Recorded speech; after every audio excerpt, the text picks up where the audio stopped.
Yeah, I've got it there. 15-minute prisons. Yeah. This is the pre-show live because these two are just speaking gold and we're missing it. So, the show will start. They'll just sit there, mum. What not to say, All the good Said stuff it all. comes out of the pre-show, doesn't it? Yeah, that's why I tell people, shh, shh, shh. But anyway, you're going. But here's where we are. So just started. I'll play the song in a minute or two. But I just want to thank you for joining us, Melinda, because I called you late. I was trying to get hold of you yesterday. Oh, no, it's a joy. I love having you on. I just, anyone who's got a voice, anyone who's not scared to speak is unicorns now. I love them, Yeah. Yeah. But, I saw a thing from Nitschke. I don't know if it's true. It was on Instagram. But apparently he said some are born to be led or some are born to follow and others are born with the curse to see. And that seems to resonate recently now, because it's a scary time because, of course, 2030 is looming and every single thing that's going on right now is a step in that direction. And it's all these little things. It's death by 1,000 cuts. So every single piece of legislation, every single time Anthony Albanese opens his mouth, every time you listen to Keir Starmer, even Donald Trump to a certain extent, we are marching headlong into 2030. And all I can say to my friends and people around me, particularly my good friends, is you just have to be prepared for the basics. You are just going to have to get prepared. Whether you like it or not, you're going to have to get yourself encapsulated in a world where you can still grab a hold of some kind of independence outside of the system, if possible. This digital ID is going to kill us. Melinda, do you think finally, after decades, being a prepper might finally become cool? Well, it's becoming cool now because I've had a few people say to me, oh, where are you going to be? I might just come and follow you. I've had about 15, 16 people say that to me in the last few years. And they kind of make a joke about it, but it's becoming much less of a joke now. Oh, yeah. I met a woman in a tiny little town and she said, I've never shown anyone this. And she led me through a little house and into a wardrobe. And then she had a secret door, and behind the wardrobe was a huge room just full of food. Yes. And the thing is, if you are a prepper, I would stop telling people you're a prepper because they go hungry. They go, "Who said they were a prepper?" Yeah. The thing is, we're not fully prepared yet. I mean, what we've tried to do is do more the primary industry style where we're trying to actually be sustainable, so not just store food, but we want to kind of be able to grow it and have a rural property. And so we sort of started doing that pretty much out of the gate because we thought, I knew that. Watch this. This is going up all over London at the moment. Digital ID holders access only. The digital ID is mandatory in this area. Failure to present one will result in prosecution. So we've heard they're going up all over England. So we'll start the opening song now. And this is from the fabulous Matt Finlay. And this is 15-minute cities, or 15-minute prisons, I think. Yeah, it's time to start. Yeah, back.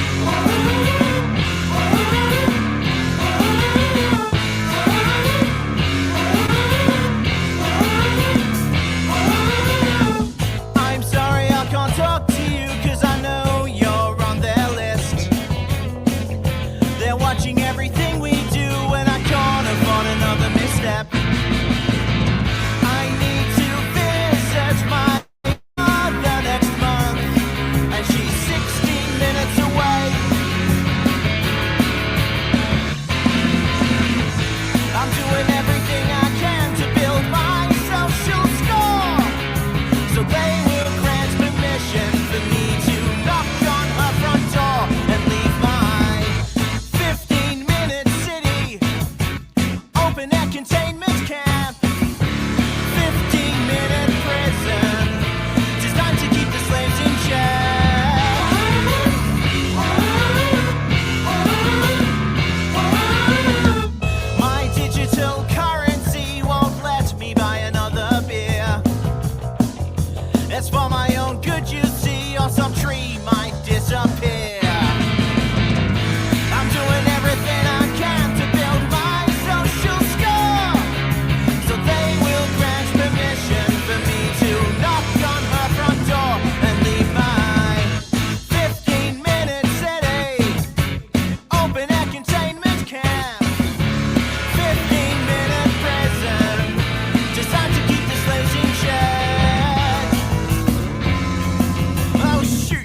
my passport just turned orange. I must have spent too long talking to you.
And bringing the thing. So, howdy. Before I bring in the guest, just saying hi to the big man. How are you, Paul? I'm good, Michael. It's my daughter's birthday today. We had happy birthday to your daughter. We had a nice dinner, and I'm looking forward to talking with you and Melinda about. Yeah. So we just let people know what we've decided to do. We've done interview after interview after interview with doctors who've been attacked by AHPRA, including Oosterhuis here. The doctors, I've talked to nurses, phlebotomists, psychologists who are frightened of AHPRA, and basically too frightened to speak in case AHPRA attacks them. They've even taken, when we've interviewed doctors, they've transcribed our interviews and used them against them in court. And what we're saying now is we have all the evidence we need to show that AHPRA, how do we benefit from AHPRA? How does the public benefit from AHPRA? And that's what we're going to talk about. Instead of actually trying to point out the evidence, is actually we've collated the evidence and it's time for them to go. And I talked to Melinda to see if she wanted to join in that conversation. She was like, let me at them. Hi. Thanks so much for having me. No, but just start with Paul. What are your thoughts on AHPRA, Paul, now? Do you think there's any reason to keep them, or is it really now time for them to get rid of them? Look, I understand how it evolved. It was as a way of normally of protecting the public. If you had some serious or dangerous practitioners, you needed a mechanism of protecting. But what we're seeing in the last few years has got nothing to do with protection. It's got to do with political cover. It was literally used as a weapon to enforce conformity, stifle free debate and scientific exchange, and destroy informed consent. And they used the lawfare as the way, and the very real threat of losing your livelihood after how many decades of study? Or believe their fantasy story of reality. And we're getting to a point where I said I could understand that this was very dangerous, and they need to be gone if we're going to have a profession that can actually speak the truth, rather than some sort of whatever fantasy or whatever story comes from connected interests. And Melinda and I, just before we came up, we were talking about, the level of unfairness. There's this class of people that just don't seem to get accounted for. There's no accountability. What do you think, Melinda? That's my rant. Well, now they're criminals. They proved that between 2020 and 2022. They took away all of the human rights and the professional rights of doctors, of everyone in the healthcare community. They took away all of the human rights of patients, of those doctors. They invaded doctors' surgeries and took away patient records, which is criminal. They have escaped criminal prosecution, which that should be the very first thing that should happen. And along with that criminal prosecution, they should be disbanded immediately. They are not qualified to do what they're doing. And they are probably the most disgusting group of people in this country now, apart from our disgraceful politicians. And AHPRA need to be disbanded. Taxpayers are paying to have their civil rights absolutely abused, and that's what AHPRA did, or AHPRA, however you want to say it, did between those 2.5 years, and that absolutely proves that they are not necessary and that they are there as bully boys and unqualified bully boys as that as well. And I'll tell you now, if they're going after them in America, and if they get Fauci and they get the people that they're going after in America, AHPRA will have not a leg to stand on at all, and they will probably fall. They'll be one of the dominoes that fall in any event. But they're a despicable group of people, and they should be disbanded and absolutely criminally prosecuted. That's how strongly I feel about them. Let's just go through the doctors, because it'd be great to have a victory where Australians did it instead of waiting for American cousins to do it for us. I'm going through, so Dr. Koch, Jeremy Koch, he no longer can be a doctor. He was suspended before COVID because he didn't want to participate in abortions.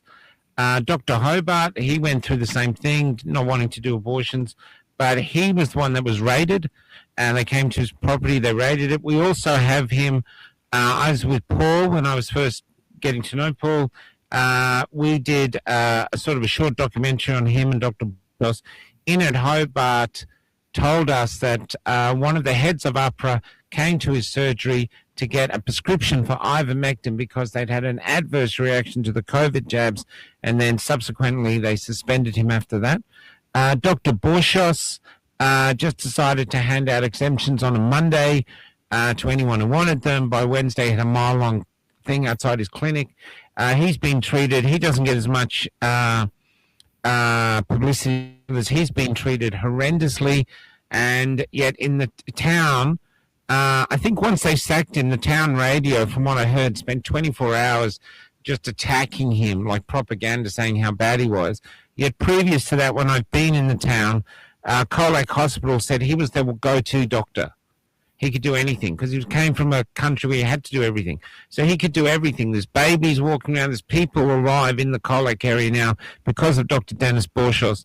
And he's been cast off too, simply for handing out exemptions. There was Dr. William Bay, of course, who's probably made the biggest name for himself. He defeated them, and yet he's still been persecuted by them, I believe. I'll let him tell that story. But then, of course, there's Dr. Miley Trin, who they've been prosecuting for ages. She's pointed out loads of fraud. You know, there was a prescription that they went to her chemist to get. It was a prescription for her brother who does not leave the house. I don't want to go any more about that. And they fraudulently said this was from someone else. So there's fraud, you know, that Miley allegedly seems to have proven. And basically, they've persecuted her mercilessly. They just wanted a break, and she just keeps fighting. And there's Dr. Nixon, who has also been under a lot of trouble, and mainly for handing out exemptions too. He was doing the same. And there's probably others too that I failed to mention. But the thing is, I don't understand, most of these doctors previous to COVID, they had nothing against their name.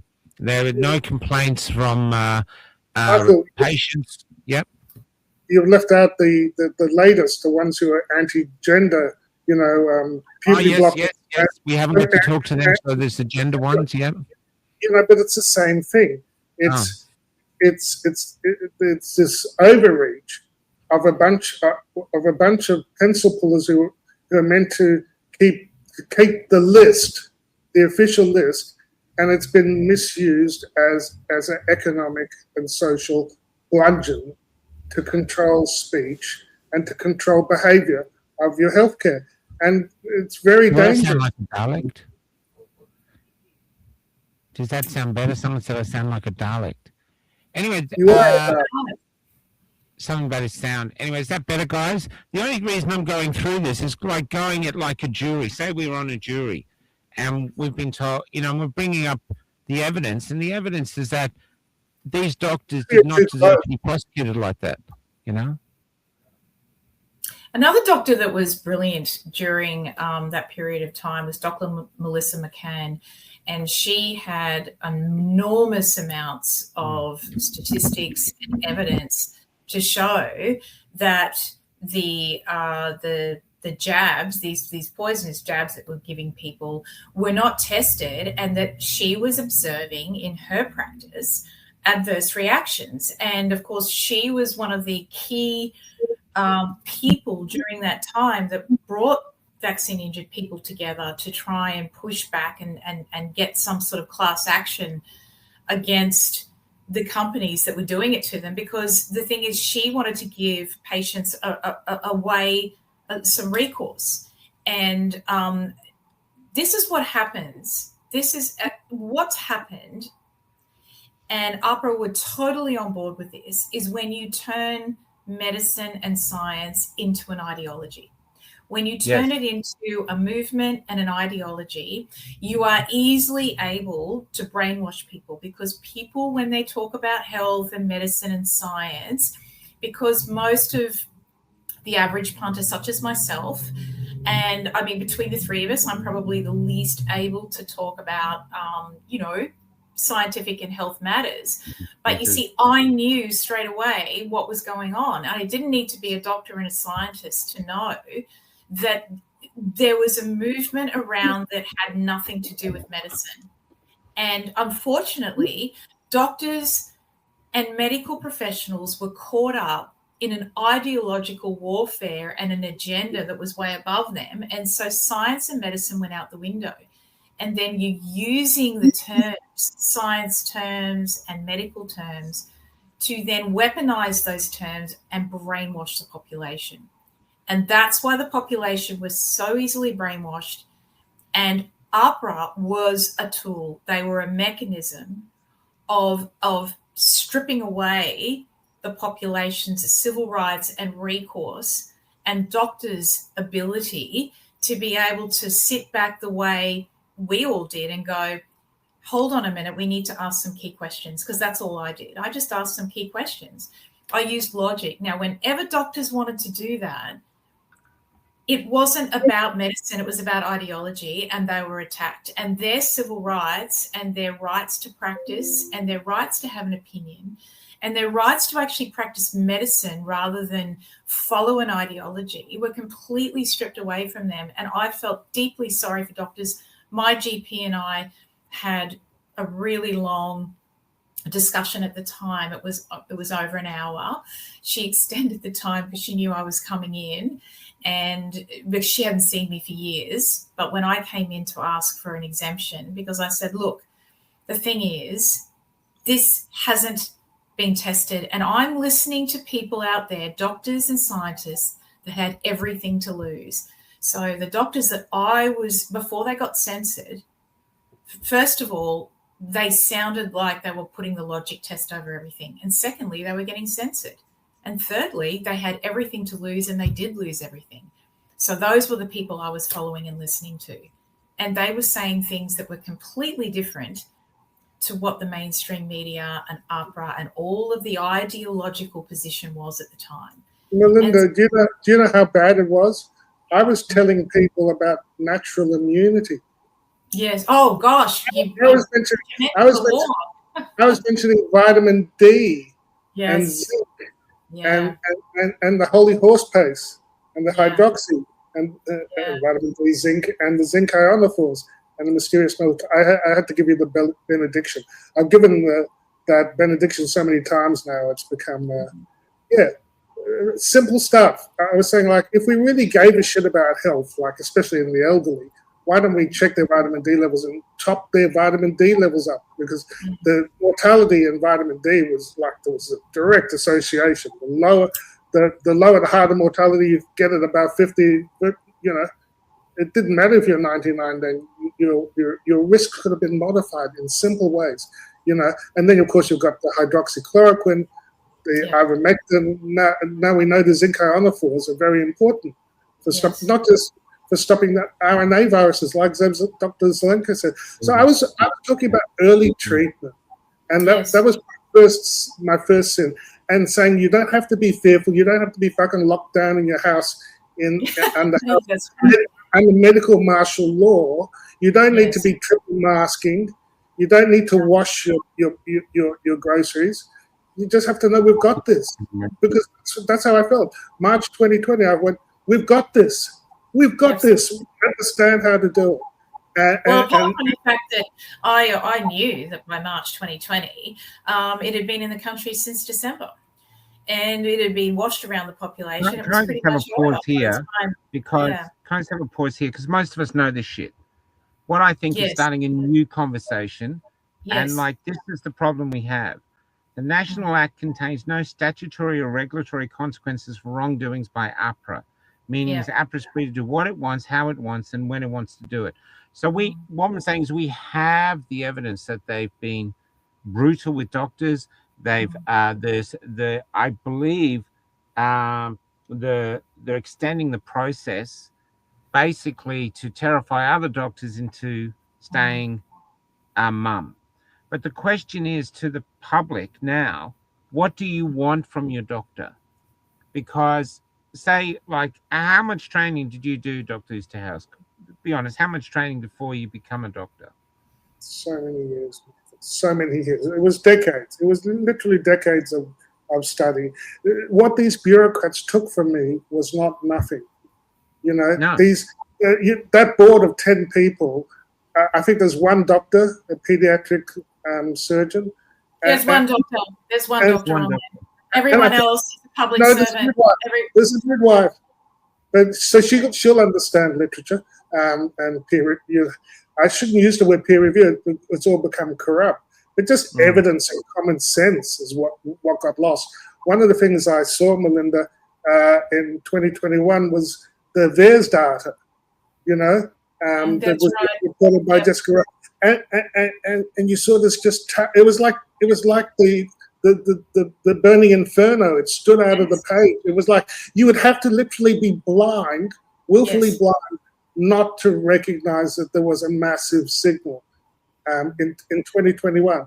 And it was already clear that the vaccines were failing. So anyway. Well, look, I think Michael's right. The evidence is absolutely there. We can look at fertility rates. We can look at VAERS. We can look at excess death rates. I mean, we can go into all the evidence. The evidence is there. What needs to happen now is that group of people need to be criminally prosecuted. I would go so far as to say that when you do what they did to the doctors, when you strip away human rights and you basically break the law, you need to be prosecuted and held to account, and you need to go back to the Australian people and to the world and say, and by the way, that's what I think the conversation is right there, because see, there's nothing there that we can get them on legally. That's how it's written. They're safe.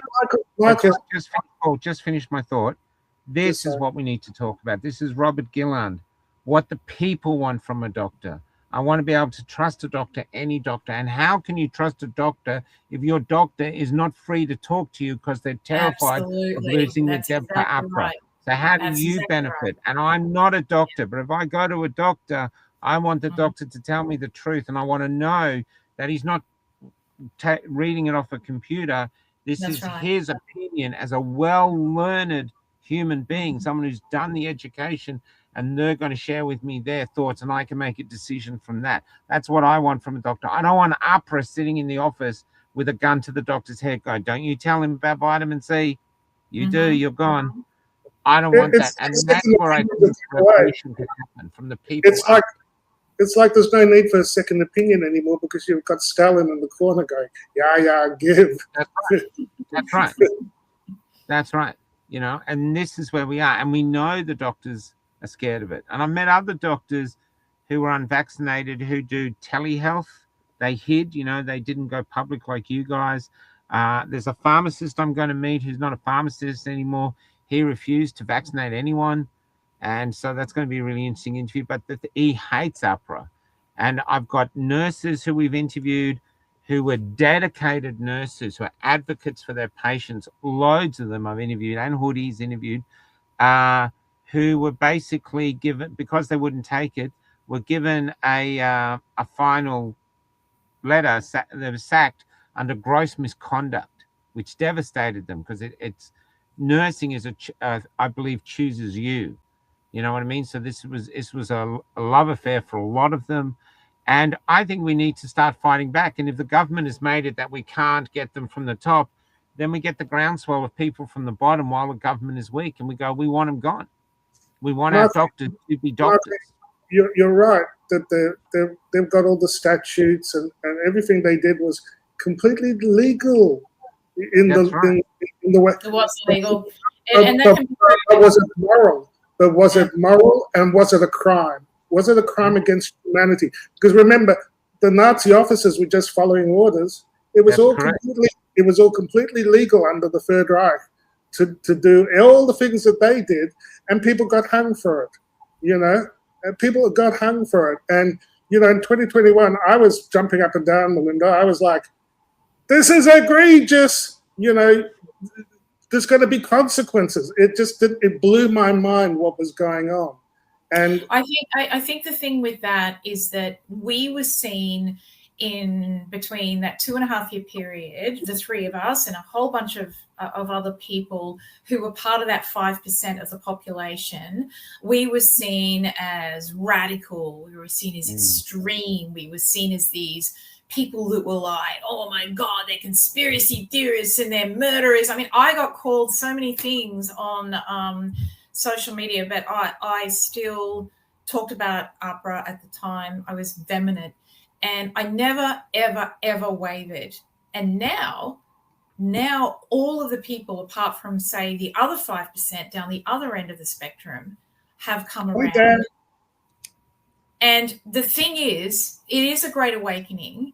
And so we have to say to ourselves, at least there was 5 to 10% of us that held the line, and we were able to still say that there was not one single thing that I said back then that I regret, not one single thing. But now what has to happen is that those people that were attacking us, attacking you as a doctor, those people now need to be held to account. We must do that as a population, because if we don't do it, if we don't disband people like AHPRA, if we don't hold the criminals that were pushing this to account, what's going to happen is we're not going to be able to move on, and then it's going to be able to happen again, because people will think, oh, you know, it's okay, Agenda 2030 is fine because the people are still asleep, people are still brainwashed. But that's not the case. So people power now, we're sort of at that tipping point. We've really got to make a decision, and there has to be an active campaign by doctors around Australia, because the public will back them up. That's what I think. You know, rather than saying hard done by, what's in it for the public? What's in it for them? At the moment, you don't trust your doctors. At the moment, you're not sure. And what I'm saying is, when this conversation tonight, it's not going to change anything. But if it starts a conversation, other podcasters, I know Damien Curie, I try to reach out to him. He's been having a crack at them. If we start with the same thing of saying, how do we benefit the Australian public from having AHPRA? Another thing that they, with Dr. Miley Trin, one of the prosecution's main witness actually stated that Miley saved the woman's life, that she's been prosecuted for, saved the woman's life with ivermectin, and she's still been prosecuted. So that's a Hippocratic oath, do no harm. The other thing that Dr. William Bay told us was that when he was doing training, he'd never had to swear to the oath of the Hippocratic oath. He never had to, swear to it. So to me, I think we should have that back. We want that back. The doctors do not, one of the last things before a doctor finishes is they make that pledge. And why not? We took it for granted they did. You know, and so this is about us waking up as a country and going, let's get responsibility back. But I think doctors have got to lead the charge on this, because a lot of the Australian public don't understand the AHPRA in terms of how much teeth they did have, and they don't think they understood the blackmailing and the bullying and the threatening that they did to the doctors in Australia. I don't think the public are as informed as they could be, and I think No, I agree. I think doctors have got to really get, you need a good, strong leader, and there's been a few of them, but there's going to have to be a concerted campaign to get rid of AHPRA once and for all. They add absolutely no value to this country at all. They do absolutely no good. They do more harm, and they must be disbanded. And then some of those people need to be criminally prosecuted. That's what absolutely has to happen. We need a campaign to do it. And we need to tell people in this country that one of the reasons why doctors weren't able to tell you the truth is because who's going to spend 10, 15 years studying? Who's going to then become a doctor for 10 or 15 years? So half their life studying, half their life being a doctor. And so all of a sudden they're in their mid-30s, their mid-40s, and they've got to throw it all away because they can't, because they don't want to do that. They don't want to throw it all away. They want to ride it out. They want to ride it out and just get through it. And God knows they've got to cross their fingers and hope to God, or many of these doctors did it, I hope that my patients don't get injured from this stuff, because we know it's not tested. We have no informed consent. We could potentially be breaking the law because of that. And I know that if I do the other thing, now you can imagine sitting in a doctor's shoes, and people used to criticize doctors all the time and really come on my feed and talk to me a lot about doctors, and really, but I said, listen, you need to understand the doctor's perspectives on this. You cannot do what a doctor does and get qualified, and then when every other doctor in Australia, they don't know, they're isolated, they're feeling alone, they're being bullied, they're being threatened, and then their whole life is thrown out. All their study, they've got families, they've got mortgages, they're just people like everybody else that ran around and got those jabs, afraid to lose their job, afraid to lose their license. I was empathetic. I was empathetic to doctors, probably a little bit more than what other people wanted me to be, because, of course, I was in the 5%er, I was in the extreme, but I was still empathetic to doctors, because I said to them, people, who were really angry with doctors at the time, think about, put yourself in their shoes. You have to put yourself in the doctor's shoes. You can't just have everything that you've worked your whole life for stripped away. And I'll tell you who the doctors were that were really, really speaking out at that time. They were the older doctors. They were in their 60s and 70s. They were heading towards retirement, particularly in the UK. So they didn't have as much to lose. So you see, I just feel AHPRA was part of that threatening, blackmailing, horrible situation where doctors were not able to tell their patients, listen, just show some caution, maybe don't take it. Maybe we need to go to businesses and companies and say, listen, I know you guys are the patsies and you're forcing people to take it, otherwise they're going to lose your jobs. But as doctors, we're recommending as a group of people that you don't. Now, that didn't happen. There's a lot of people angry about it, but you've got to go after AHPRA first. You've got to get them, because they were part of it. William Bay was the youngest doctor that I know of, but Dr. Jeremy Cock, there was a few others around who contacted me. One over here in Perth was interviewed in Busselton. He went quiet then, and now, or Bunbury, I think, now he's agreed to be re-educated. There was the doctors in AMPS too, and all those people. But I just want to see here, the next 10 years, doctors were replaced by AI and robots. And this is where I think we have a bargaining chip. To any doctors watching, that's going to happen. And it's definitely going to happen if the people think, well, why the hell shouldn't I go to an AI?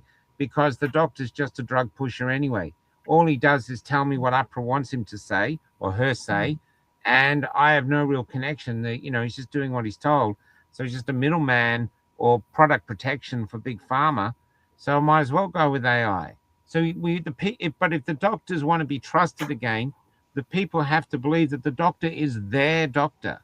What they're really concerned about is, I know they get good, we talk about wages and stuff, but it's proved what people really want is a doctor they can trust, a doctor who will tell them the truth, a doctor who's a human connection, will see them, will care, or believes they care for them.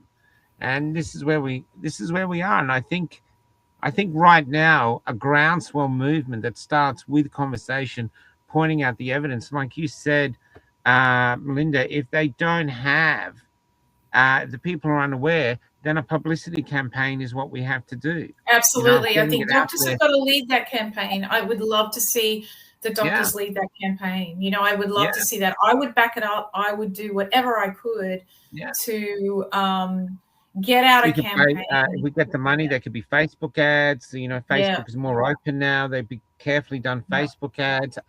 Carl Stefanovic, if you're really legit, why don't you do this? This is huge. This is huge.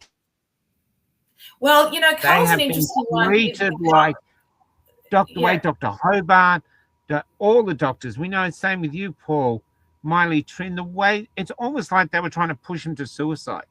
That's what I felt was happening with Miley. You've got to remember, Michael, though, that they're part of a network that includes the Healthcare Complaints Commission, and it has all this regulatory framework which protects the behaviour of Dobbin a Stasi-like anonymous complaints thing. So Dobbin a practitioner that goes against the government narrative, and then the government can and the boards could go, oh yes, that's a good idea. I think we'll go after this heretic, and that's the system we've set up. AHPRA is the Stasi complaints line, but then you've got the health professionals authority, the lawyers, which are the attack dogs, which conduct the lawfare.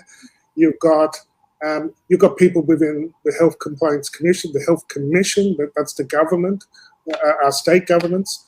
So I think what we really need to look at is getting the politicians involved in.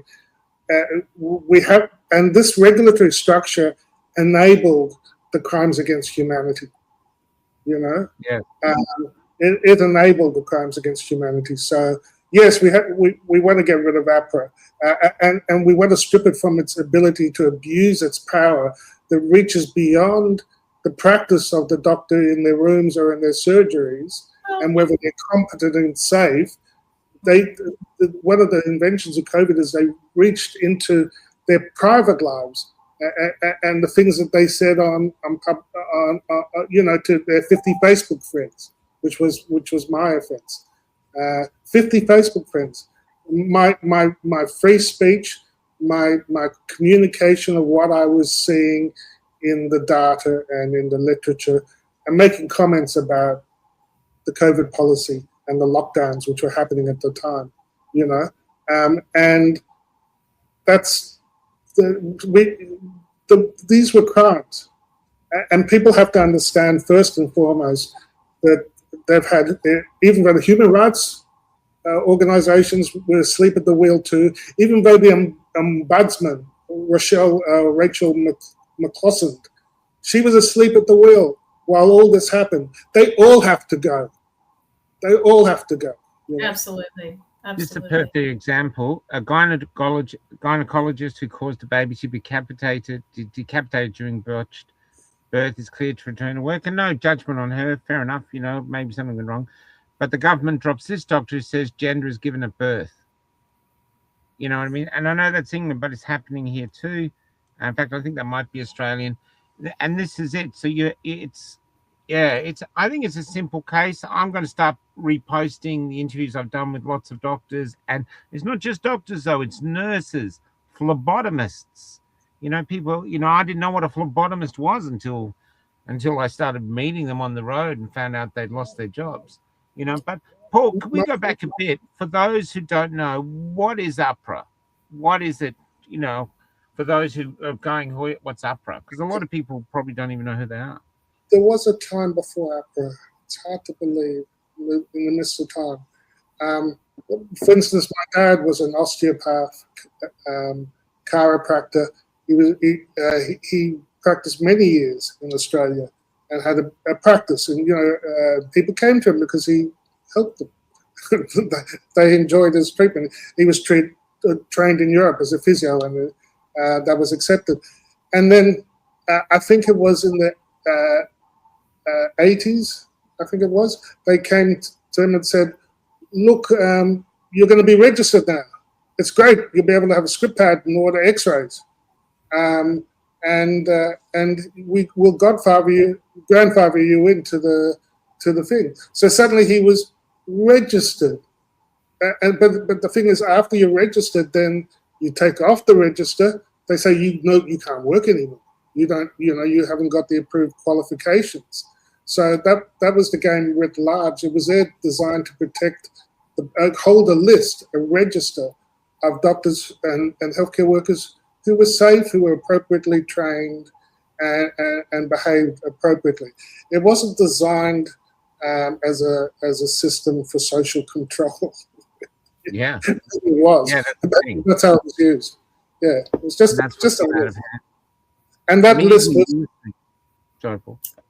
Look, yeah. I mean, I get that you've got to maybe have a register of people that are qualified, and that you need to sort of maybe once every 5 or 10 years you've got to say, well, listen, I'm still practicing as a doctor, I'm still qualified. I mean, maybe you've got to maybe have some sort of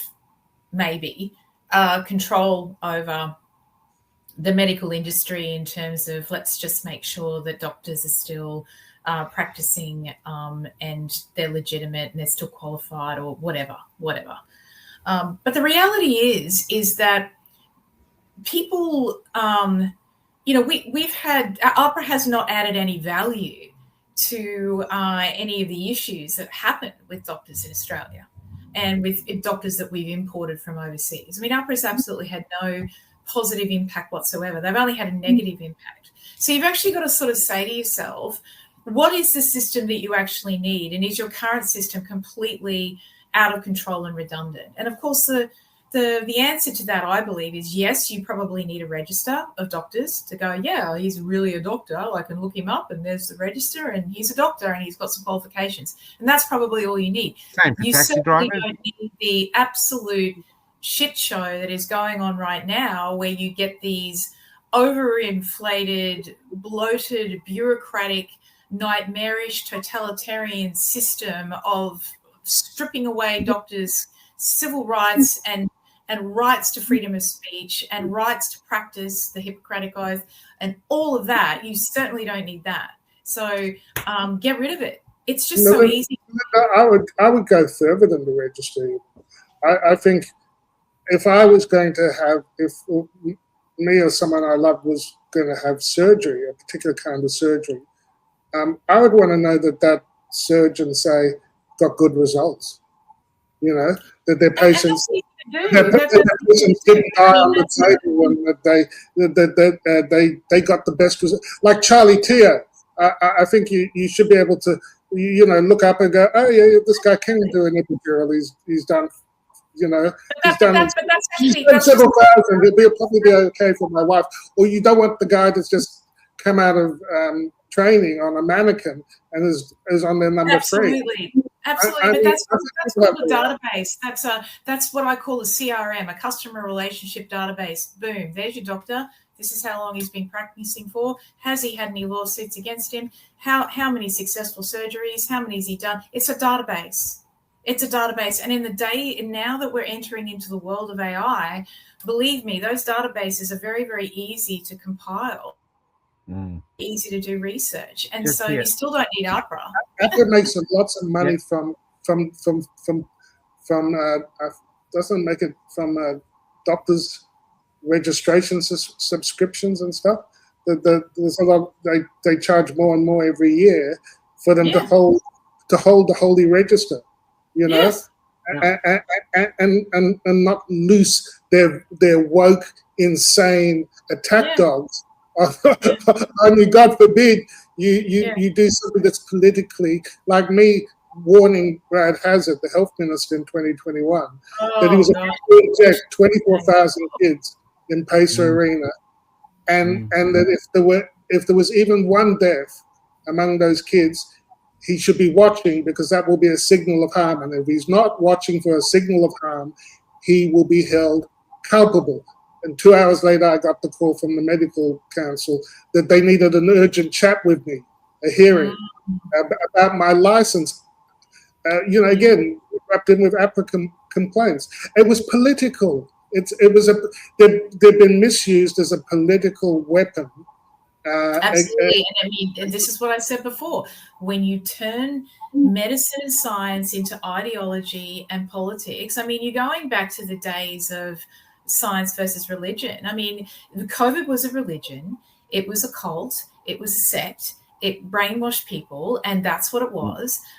It's plain, it's simple. They did it for a reason. There's a whole range that's all been documented. And the bottom line is doctors got caught in the middle because doctors got caught between the science and the ideology. Melinda, and if they didn't follow the ideology, they were completely penalized, and that's criminal. That's taking away a doctor's right to freedom of speech and freedom to practice. And how many doctors now, what I'd love to know, followed AHPRA instead of their instincts and actually now regret that? I would love to hear from the doctors that go, well, listen, I just towed the line.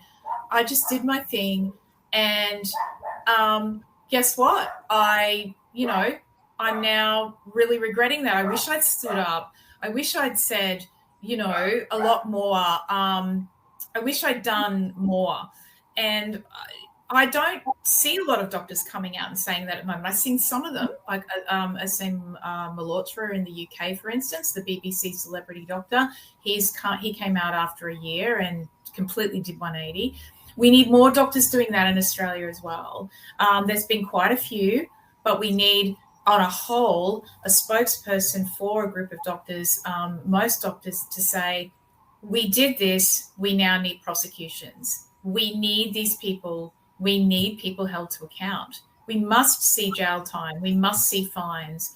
We must see prosecutions to make sure that the general public get the message that doctors are now saying that you need to trust us again, and we are fighting for prosecutions, and we are fighting together to bring down the organisations that muzzled us, and we regret that, but now we want to do something about it.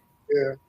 We have a beef with the GIMP suit manufacturers, and AHPRA was sort of like the GIMP suit for the profession. Yeah.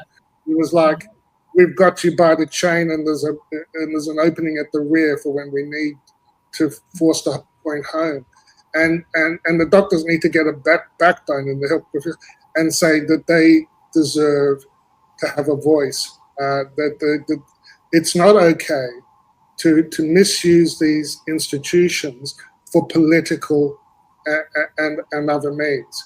And it's just so important this time, because this is not just about the medical industry. People have died and people are permanently injured. This is not about, we are talking people's lives have been destroyed. People, and we have, as a society, we have laws in place that good versus evil, if you do something bad, you're prosecuted. And when people are dying, and there's still people dying from it now, when people have died or people are permanently injured, those people as well, those families of people that have died and the people that are injured, they need to know that there is something going on to make sure that they are, first of all, being recognised, and that their lives matter, and that those people that did that to them are going to be held to account. I think another thing to talk about too is especially nurses, paramedics, anyone who lives in the health, because a lot of people want to join the health industry now, but they got to take the COVID jabs to get in. Which I thought that was over. Do they still have to take jabs? In some places, they've still got to take those, and also they've got to take the flu jab. There's these. To me, if we're getting someone who wants to give their life to looking after us, it should be their choice what they put in their bodies. Well, I mean, it should be everyone's choice, and that's especially these. Is what I'm saying to those in the health industry who are sick of taking jabs, or those who want to join it. This is something people could get behind. But it can't just be the doctors. It has to be the doctors, the nurses, and also everyday Australians. What I'm saying, it's the everyday Australians going, we don't want our doctors to be oppressed, because then we're oppressed. Yeah, exactly.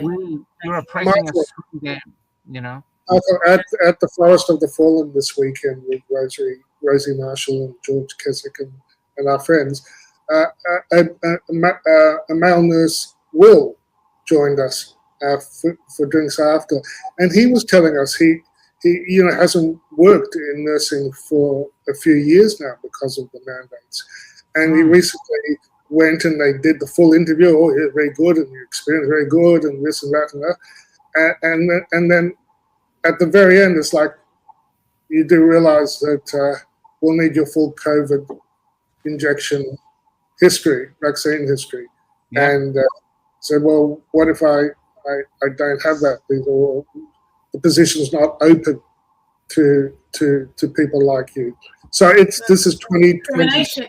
I mean, we have privacy laws, we have unfair dismissal laws, we have anti-discrimination laws. All of these laws were broken, and none of these laws are made for a pinch of difference. And that was the other thing, that we've got to start recognizing our own civil rights, and we need to, all of us, understand our own rights a lot better than what we did and what we do now. The fact of the matter is that nobody in Australia should be asking you what your medical status is at all. They brought in privacy laws to make sure that was never, ever supposed to happen. Unfair dismissal laws were supposed to protect people from discrimination and being sacked for personal choices. And there's the anti-discrimination laws as well. So all of these things, it's such They were all useless during COVID. They didn't protect human rights. So that's my problem. Yes, I want to get rid of the 10 at AHPRA, but my shit list is much larger than AHPRA. If we can focus, Paul, if we can focus. I know, I'm just saying, AHPRA is just a start for me. Because and we were talking about vaccine damage and withholding early treatment, which were crimes, but also the lockdowns. Holding populations in Melbourne for the longest lockdowns on the planet, based on lies. It's egregious. And the people should have been rioting the streets with pitchforks long ago, which only speaks to the quality of the cognitive warfare and manipulation. But Melinda and I, before we came on, we was also talking about how it's sort of topical at the moment, because in the US, they've got David Morenz, who was Fauci's. Right. So I just wanted to quickly play. Just before you go there, I just want to add, Paul, nursing home workers are also being mandated to take all these things. They should be allowed to do the job because they're not getting the big work bucks, and yet they're still forced to take all these vaccines to look after our people. They too should have the right to choose. Of course, absolutely. Of course. I mean, what we're talking about is basically a moral argument. It was not a scientific argument. We were arguing that it was immoral to have mandates. Absolutely. It was unethical, it was criminal, it was immoral, and it should never happen. So this is pretty. Dr. Anthony Fauci now facing criminal charges. This over an alleged cover-up involving research into the origins of COVID. Rich Edson on this story. Intriguing, Rich. What you find out there in Washington? Now, it is, Bill. The Justice Department has charged David Morenz, a doctor, with conspiracy, claiming he concealed federal records to counter evidence that COVID-19 may have leaked from a lab in China, all to help restore a controversial coronavirus grant. Morenz, a former aide to Dr. Anthony Fauci, testified before the House's COVID Select Subcommittee nearly 2 years ago about emails he'd sent in February 2021, claiming that he'd learned to make emails disappear after he received Freedom of Information Act requests. Ever delete or attempt to delete a federal record? No, but let me explain why. When I came there in 1998, we were instructed to delete emails or to move them into PST files frequently because they jammed the computer. The Justice Department says Morenz used his personal Gmail account to exchange non-public information. The indictment also claims an unnamed co-conspirator gave Morenz wine for his, quote, behind-the-scenes shenanigans, then suggested he could push scientific commentary in a prominent medical journal advocating that COVID-19 had natural origins. That's a competing claim with the lab leak theory. The indictment says the co-conspirator could also provide meals at top restaurants in Paris, New York, and Washington, D.C. In April 2020, the NIH terminated that back coronavirus grant awarded to EcoHealth Alliance, who then contracted the Wuhan Institute of Virology to conduct that research in China. From the start of the pandemic, its president, Peter Daszak, worked to discredit any theory that COVID-19 had leaked from that lab. Okay. So can you see, when I'm saying things were criminal behavior, I mean quite literally criminal behavior. Oh, yeah. This is the origins of the origins. You've got to remember that Fauci was pardoned by Biden, as Victoria Tonnant says here. No, the auto pen pardon. A lot of auto pen stuff going on under Biden. The electronic signature make I don't know how. No, so he was talking about Peter Daszak and EcoHealth Alliance. So maybe just another minute here to give a bit more context. Morens was Anthony Fauci's senior advisor at NIH for nearly 3 decades, his right hand, his bagman, the man who carried the messages Fauci didn't want on a federal server. The House Select Subcommittee on the coronavirus pandemic caught him cold in 2024.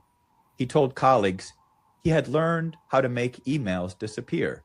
He admitted on the record he was deleting documents to protect Tony Fauci, from public scrutiny. Morens was also the inside man at NIH, coordinating with EcoHealth Alliance, the operation run by Peter Daszak. When EcoHealth was caught lying to NIH about gain-of-function research at the Wuhan Institute, when their grant was suspended, Morens was running interference, tipping Daszak off to inquiries, coaching him on how to respond. The DOJ has now charged Morens with the concealment of records and obstruction. The bagman is going to trial. How long till he turns state witness? Who knows, but how sweet it is. Let's talk about Peter Daszak. Daszak was trained in Britain as a zoologist, a frog specialist, the frog man, a subject of the crown. His EcoHealth project was initially sponsored by Princess Anne. In 2018, Daszak proposed a project for $14 million to engineer coronaviruses at Wuhan with the exact genetic features that later showed up in SARS-CoV-2. DARPA rejected it as too dangerous. The work was done anyway, with NIH money funneled through EcoHealth and Fauci signing the checks. Then COVID hit.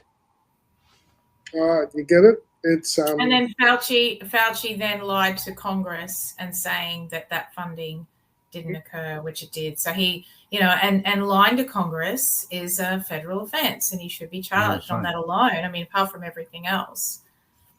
But look, Fauci from here, as Australians, we can do fuck all about Fauci. We can whinge, that's been it. And we've had 6 years of whinging. But AHPRA, we can. But the thing is, Michael, the thing is, if you see Fauci go down, if Fauci does go down, there is a much greater chance that AHPRA will go down. I showed you about everyone who's been fined for all the Russia hoax, this thing, all these major scandals, 0 have been done. So to me, they're trying to get a fall guy because again, look, we need a fall guy. They might have paid this guy millions to take the fall. Who the hell? I just want to focus on here that if we go America, we go England, we won't get anything done here. But if we're focused here, not on the doctors, not even on AHPRA itself, but on what's in it for the people to continue with AHPRA. Say some new medicine comes out, a new vaccine for, say, I don't know, farting cows. And say the vets can see that the cows are dying and sick, like what's happening in Belgium. And they don't say anything because they're scared of AHPRA or whoever governs the vets, and the same in humans now. I mean, we learned the lesson from thalidomide. If you see it, call it out and we can stop it straight away. There's going to be side effects. We're in a place now where the doctors won't call it out, and they didn't. The doctors have seen vaccine injuries for 6 years like us. And I've interviewed people where the doctors kick them out of the office. They don't want to deal with it. Oh, it must be something else. There's that woman I interviewed had a heart attack in hospital 21, The whole hospital the ward was full of young people with heart issue, and they won't listen to her. They go to give her another COVID shot. I mean, Michael, sorry. Just bear with it a little bit, because it does. Australia is connected to this. We were involved. I hate to say it, I know you're saying that, but here on the ground floor, on the people, on the tradie going to work, on the mother dropping off her kids, she is completely fucking disconnected. Chances are she doesn't even know who Fauci is. No, that's fair enough. How much Fauci? So what's important about this is that, yeah, he's indicted. Who knows if he'll get a slap on the wrist or the death penalty? Doesn't matter. What it's exposing is a documented conspiracy, not a theory, a documented conspiracy which he's facing indictment for, that underlines everything. That that shows that it was an engineered virus. Can I put something and they knew. No, let me finish. They knew, and they covered their ass, and that's when they say that he was the bag man, David Morenz. They, because virology would have been dead. It was their profession that was asleep at the wheel when they did. And Charles Rixey is a former Marine biological weapons, and he's written a book called The Myth of the Blind Watchmaker, and he posted this the other day. He says they knew.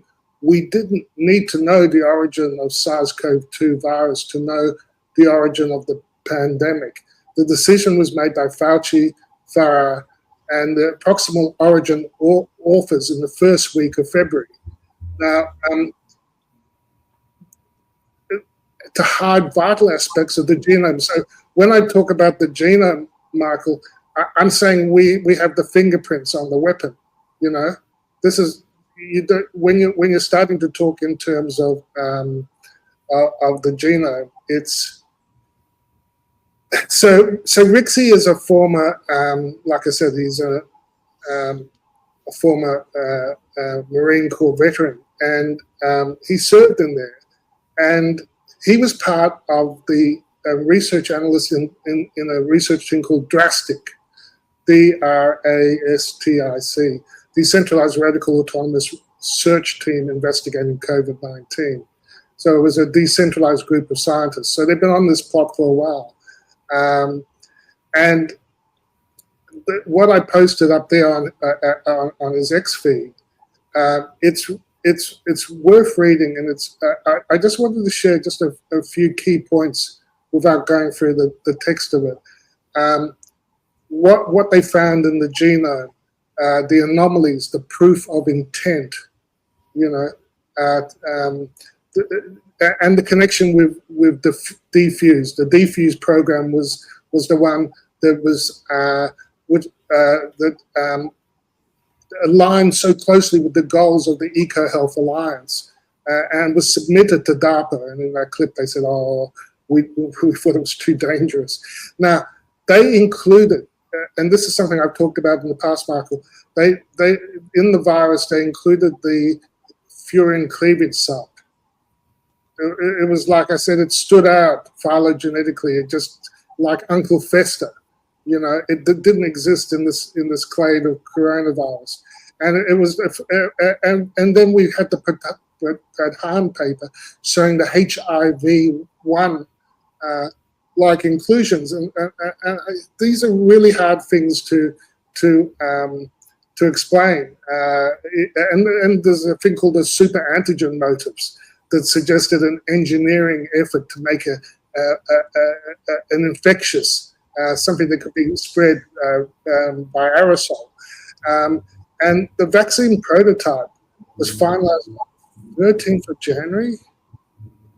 It says here, before human-to-human transmission was acknowledged, So there was an orchestrated response to accommodate a pre-existing solution rather than reacting to an emergent crisis, which was how we were told it was. And retaining the furin cleavage site in the vaccine design, it was against fundamental industry standards. It shows a fundamental disregard for patient safety. And what they're talking about with the emails and stuff was that there was institutional questioning and cover-up, that they knew that it came from the lab. It was a product of the virologists. Like, Australia is engaged in the same research, the same gain of function, the same making chimeras and infectious clones, and so we're very much part of the same story. And then they gave the whole natural origin story, of which Betbum Eddie Holmes from Australia was one of the people on the calls with Fauci, making up the cover story that it didn't come from the lab, it came from the wet market across the road. And yeah. I'm nearly done. So the teleconference, they were discussing this cover-up. How are we going to explain HIV insert and the furin cleavage side? They knew that people who understood these things would know that this showed that it didn't come from natural evolution. And so they were involved in it. So it shows the regulatory capture, the collusion between the NIH leadership and the Vaccine Research Center and the corporate partners, and the breakdown of oversight. And what we talk about now is the long-term health consequences, the immune dysregulation that you get from having HIV-like inserts, causing IgG4 class switching, which is moving the immune system towards tolerance, So it's all related. The long COVID sequel and the long vax is the body responding to a persistent, dysregulated immune response, triggered by the spike protein and these components. And these spike proteins had these Frankenstein motifs, if you like, on board that allowed it to be infectious and allowed it. It was a blessing that it only killed 0.2% overall, and mostly elderly. But my point is, it was a bioweapon. It came from a lab. Anyone who dared to talk about it and they made this fake science paper, and attacked anyone who spoke. They created, this cover-up. They knew it came from research. That information. These guys are criminals. They deserve it. Sorry, Melinda, I'm just finished my rant. These guys are criminals. They deserve to be in jail. Absolutely. You see that information is proven. Own the jails. The people who paid them own the courts. The people who paid them to corrupt it own the politicians. There is no savior coming from above. It has to come from the people. And what you just spoke, Paul, I know it's passionate to you, but to most people, they've switched off.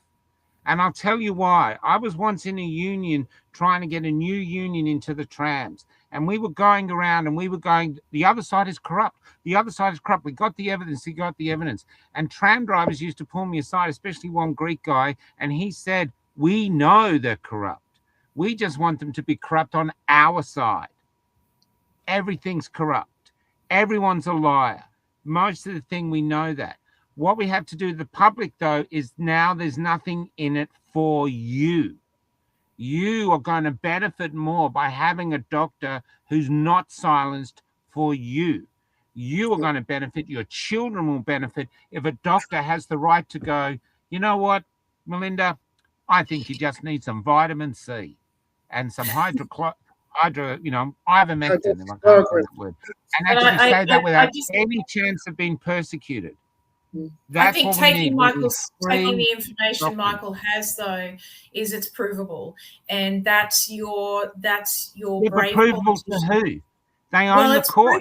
It's provable to take them to court and to prosecute them, and it's provable to get rid of them. They need to be. Well, I don't know. How can we get rid of them? Fauci hasn't been charged. The evidence is overwhelming. He was pardoned. And we got this one little guy who's probably a fall guy because they're just trying to feed the public something because there's so much pressure. I mean, there's three states in America now. There's three states in America now who claim, who state on the public record that COVID is a bioweapon. 3 states, and yes, they're that's still right. pushing it. We got That's chemists exactly here. We've right. got pictures of a chemist here who's going COVID jabs free for the family. Come in, so they're still pushing it here. What Marco, I'm saying is, it might be best to look from a different ground. Everything that changes in this world changes from the grassroots up, but they need a reason. What's But the you also reason need that to they have should someone help explain it doctors? to them. You need to have people explain it to them in a really simple way. And the reality is, someone What's like in it for them? well, What's someone in it like for the people? That's why I think the very best description of lab leak versus a natural zoonotic evolution was done by this guy.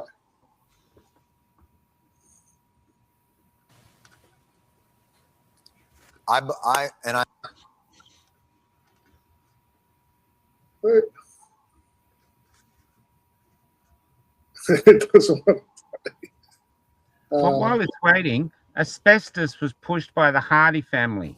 You know, asbestos. Science has, in many ways, helped ease the suffering of this pandemic, which was more than likely caused by science.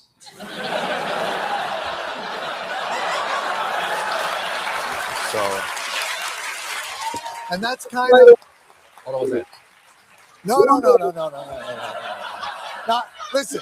It's coffee. I wouldn't do that to you. I wouldn't do that to you. So what do you mean by it? Do you mean like so perhaps there's a chance that this was created in a lab? There's an investigation. A chance? Well, oh my if God. there was evidence, I'd love to hear it. There's a novel respiratory coronavirus overtaking Wuhan, China.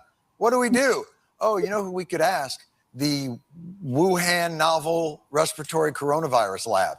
The disease is the same name as the lab. That's just a little too weird, don't you think? And then they ask the scientists, they're like, how did this?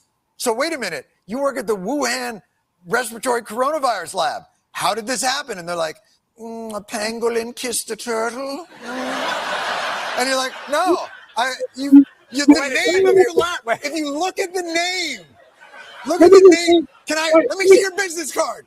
Show me your business card. Oh, I work at the coronavirus lab in Wuhan. Oh, because there's a coronavirus loose in Wuhan. How did that happen? Maybe a bat flew into the cloaca of a turkey and then it sneezed into my chili and now we all have coronavirus. Like, come on. Okay. Wait a second. What about this? Listen to this. Wait a second. All right. John. Oh my God. There's been an outbreak of chocolatey goodness near Hershey, Pennsylvania. What do you think happened? Like, oh, I don't know. Maybe a steam shovel mated with a cocoa bean. Or it's the chocolate factory. Maybe that's it. Yeah, it's the fucking chocolate factory. There you go, Mark. Can I ask you a question, Paul? Thalidomide. Yes. How many doctors, how many companies, how many people were arrested for the thalidomide scandal?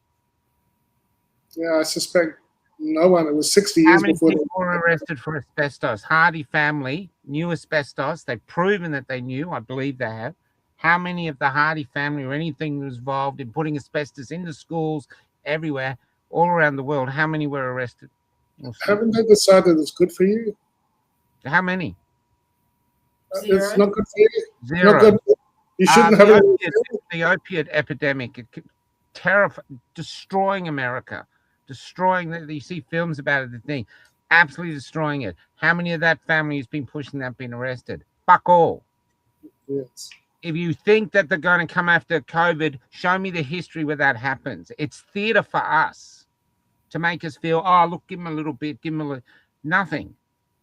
Yeah. What I'm saying is AHPRA, COVID, most people don't talk about COVID because they think I took it, I didn't die, I got past that. What's the next problem? How do I fill my fuel tank? How do I feed my kids? If you want to get rid of AHPRA, you can't do it with COVID. You've got to do it that basically the person goes, I want to go to a doctor, get a sick note, or I want the doctor to tell me the truth. And AHPRA will not let your doctor tell you the truth. So you might as well go to an AI machine because you can probably get more truth out of that. No, but the AI probably won't tell you the truth. You better be discerning. You better be discerning about which AI, because if, like, I like Grok, I use Grok a lot, but I become very familiar with Grok lighting. It will gaslight. I see it. I'm asking questions now. It will gaslight you about this certain topics like the vaccine all day. Well, you can eventually ring some sort of grudging, oh yeah, but you have to lead it there with knowledge. Otherwise, it will give you the party line. Dr. Dan loves Grok. It'll Grok light for him all day long. So AI is not your savior. AI could be me, or it could be Dr. Dan. Let's do a little test with Melinda. Melinda, you and Paul are husband and wife, and I'm the doctor. Now, you've just got a little child, and you're worried about MMR vaccines, or whichever the one is about measles, and you ask me questions about it. Do you want me to be actually to talk honestly? I don't give them out. I don't like vaccines myself. There are other doctors who want a vaccine. You can go to them, but I don't. Or do you just want me to go, well, I could say, but if I tell you, I'll lose my license. And my license is more important than the health of your child. Okay? I've got a BMW repayments, and my BMW repayments, because that BMW is the top notch. It's got a convertible and it's got AI in the thing. It can even drive itself, and that's more important than the future health of your child. I don't give a fuck if your child goes infertile, because I'm not going to lose my BMW. Or do you want a doctor who actually goes, your child, I became a doctor to help people, to make people healthier. That's my driving force. If I get a BMW, great. I should get one. I did 20 years training for this, but the health of you and the health of your child is paramount to me, and I'll use any means at my disposal to get you healthy, whether it's health, whether it's forcing you to exercise, whether it's saying, hey, you're obese, stop shoving cookies in your mouth, try a lettuce for a bit, you know what I mean? All these things, but that you want someone in society who's going to look at you and go, if you continue to do this, you'll die early. Yeah, as I said earlier, I'm relatively. Well, maybe I'm wrong. Yeah, well, I'm relatively empathetic to doctors because. Yeah, me too. Well, I mean, the thing is, they're not just working in a shitty system with AHPRA. They're working in a shitty system overall. I mean, Medicare is a joke. Private health insurance is a joke. I mean, their whole system is shit. Now, I mean, the best thing to do is to tear down the system, which we can't do. But the second best thing we can do is at least get rid of AHPRA and then give doctors the ability to speak freely, to have their fundamental freedom of speech, the rights to freedom of speech restored. That's the very first thing you can do.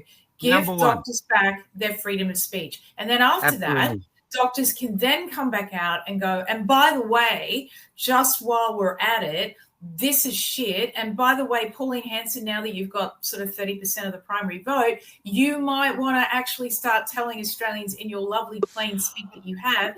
And I'm not saying Pauline is the answer, by the way, but a Pauline Hanson-like person who can speak plainly and talk to the average punter so we can understand a lot of what Paul's been saying today, but in kind of in a language that we all get, because I understand what he's saying, but I've spent a lot of hours looking into it myself in 2020 and 2021. So when he was speaking, I understood what he was saying. But can I just tell you that was after a bit of a deep dive, because I had a tingle in my tail and I knew it was bullshit. So I'd heard a lot and read a lot about that, but it needs to be transferred back to the public. And so the public need to understand two things. Firstly, your doctor had their whole freedom of speech and their right to tell you the truth stripped away from them. Now, they didn't stand up for it, but you could say that about the police. You could say that about nurses. You could say that about CEOs of businesses that allowed those staff to get sacked. You can say that about everyone. But right now we're just talking about doctors. And yes, we can get angry with doctors and go, that was bullshit. And it was, but everyone did that. 95% of the population did that. So that's the first thing. Doctors had their civil rights and their freedom of speech taken away from them. Everyone in the public will understand that. Who did that? This organization. We're going to take them out. And put it down as an election campaign thing. Stick it on the thing and go, oh, and by the way, everybody, 2 things you need to know about the medical industry is your doctor was muzzled, you got shit advice, you won't get shit advice anymore because we're taking this organization out. Everyone will understand that. Every punter out there will understand that message. And that's a message that needs to be driven through, unfortunately, political candidates that are freedom fighters, that are not the 2 major parties, that are people that are doing grassroots campaigns, and they're telling people face to face, and by the way, I know that you're seeing all this stuff about vaccines, and there's a massive amounts of information coming out about a lot of different vaccines at the moment as well. Very confusing for people, very upsetting for people. So strip it down. Give doctors the ability to tell people straight. That's the very first thing you have to do. As soon as you tell people that, I really believe that there'll be a very large force that will totally agree with destroying AHPRA, which needs to happen. And it's got to be in a language, and it's got to be very focused, and it's got to be very easy to do. I believe doctors need to be autonomous, absolutely autonomous. Then that's what they've done the training for. You've done 20 years of training, Paul. When you tell me stuff, I don't think, oh, he doesn't know I'm going to grok it because he's an idiot. He's only done 20 years of training. I have enormous respect for your intellect and what you've learned. And that's the same. I missed out Dr. Pay, but Dr. Pay didn't get sacked by AHPRA. I think he quit. But Dr. Pay is another one. I just feel that that's what we want. And if you want a doctor who's, you're a mad vaccinator and you want a vaccinating doctor, well, maybe there's a doctor out there who's a big believer in vaccines who'll vaccinate you as much as you want.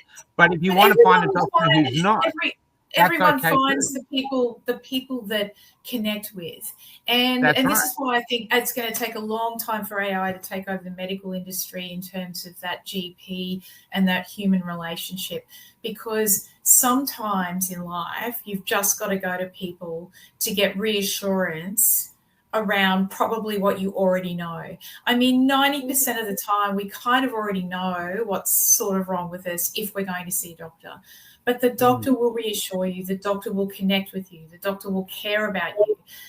If you've had a doctor for 10, 20, 30 years, that doctor has seen you as a teenager, seen you as a young adult, taken you through having your children, taking you through menopause. I mean, this is what doctors, particularly in regional areas, do. If those doctors go to their patients and say directly to their patients, I had my freedom of speech rights stripped from me, you need to understand that. Every single doctor in Australia needs to come out and say that. If you're a mad vaccinating doctor, well, you still need to come out and say it, because at the end of the day, it's not just going to be about the COVID jabs. Their right to freedom of speech, it could be about anything, has been taken away by AHPRA. And every doctor needs to tell every patient that. My doctor told me that. I knew about that early in 2021 because my doctor said, oh, by the way, and that's when I started looking into AHPRA. I didn't really know much about them. No, neither did I before COVID. Never heard of them. Simple language will help people, and it will give doctors back their rights to their patients. Doctors have got to have their rights restored. I don't think Australians really understand that doctors had their civil rights taken away from them. I just don't think. That's a great way to start then.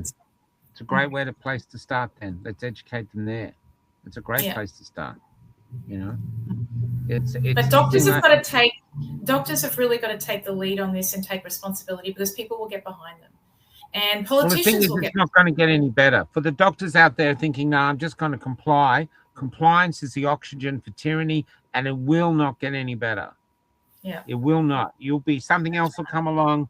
Well, I mean, there must have been doctors who saw early on. GPs must have been seeing the damage. I remember one doctor, I won't mention his name, but he was really broken when he told me. And he was watching young men coming in that he'd injected who were crippled with myocarditis. It really broke him. And yet, if he said anything, he'd lose his job. You know what I mean? So this is it. And I believe in my heart that not all, but the good majority of doctors go in there to help people. I believe that too. I believe nurses do that. I believe they're fundamentally driven to believe care. I believe phlebotomists, I believe most people who enter the health industry, it's not course. money they're after. It's they want to help. They want to contribute. They want to ease the Absolutely. suffering of their people. And we are going, yeah, well, to do that, you've got to take this shit. You've got no choice. And to do that, you've got to stay silent if you're seeing anything go wrong. So you've got no voice. And fundamentally, that's these two things are wrong.